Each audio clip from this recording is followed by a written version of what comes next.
If you're planning a career in business, you're probably considering going to business school. And when you start your research, you come across the two main programs, the MIM and the MBA. And now you're confused. Which one should I go for? If I go for an MIM right now, would I need to go for an MBA later on? These are some of the questions you stumble upon. Hello and welcome back to the channel, guys. If you're new here, hi, my name is Arif and today we will discuss as to why I chose the MIM program over an MBA program. Keep in mind that these reasons are a reflection of my career trajectory and my own personal choice. So all you need to do is pull out some insights from this video.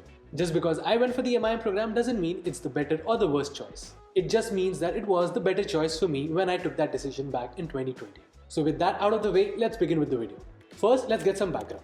I completed my undergrad in 2018 from MIT Manipal and then I joined Deloitte in a consultancy role. After working there for 1.5 years, I felt like I needed to pursue a business degree. Even though I was good at what I did, I didn't feel the connection. So it was clear to me then that I would not enjoy the role that I had for a long time. So I did what every other student would do. I went online and I researched and I stumbled upon the MIM and the MBA program. I knew I didn't have enough work experience to actually go to a good MBA school in the US. So I started looking for different options all around the world which would accept my 2 years of work experience. But then I was not satisfied. In some cases it was the school, in some cases it was the curriculum. And then I moved my research to the MIM schools. And I found 4 that were a good fit for me. LBS, ESSEC, HEC and SRD. So let's start with the first point. I did find a lot of MIM schools in the US as well, but a lot of them were not STEM programs, which meant that even after graduating from a good business school, I would just have 1 year to actually apply for the H-1B visa, which was not a very stable option according to me, because a lot of European schools were giving me that stability in terms of visa and stay-back options. And then the second thing was the curriculum. I needed something that would give me the flexibility to try different niches in marketing. Out of the options that I mentioned above, LBS and HEC didn't give me that much flexibility. Of course, they had their own options of electives and gap year, but I wasn't still fully satisfied. Back then, of course, I was an idiot, so I ended up applying to all of them because I didn't dig enough to understand their USP. ESSEC, on the other hand, out of all these options, gave me the most flexibility. Whatever course I want to select, whenever I want to select it, and most importantly, it had something called the apprenticeship, a work-study contract between your school, you, and a company.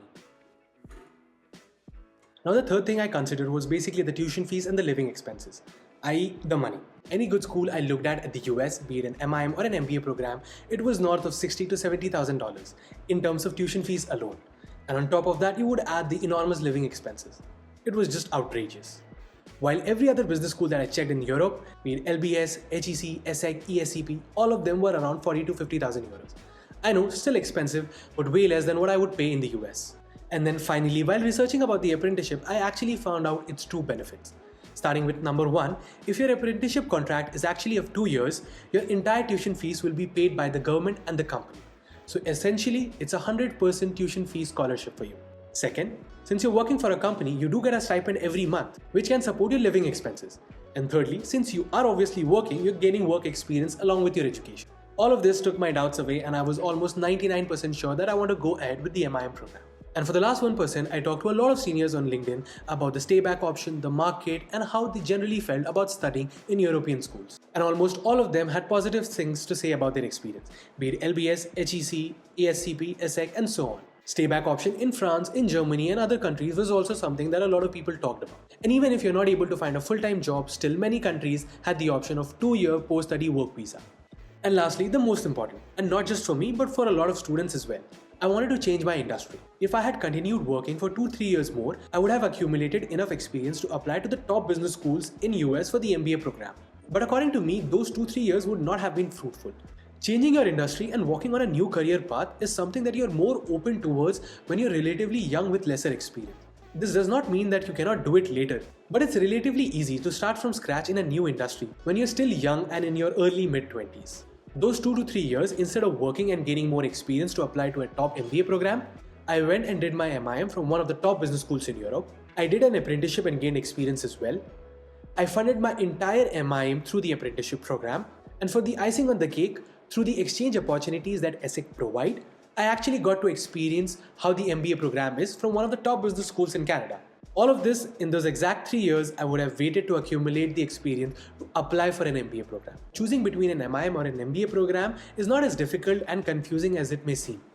All you have to do is understand your situation in terms of your career trajectory, the finances and the ROI, the location and the visa stay-back option, along with what stage of your career you are at in terms of age and experience.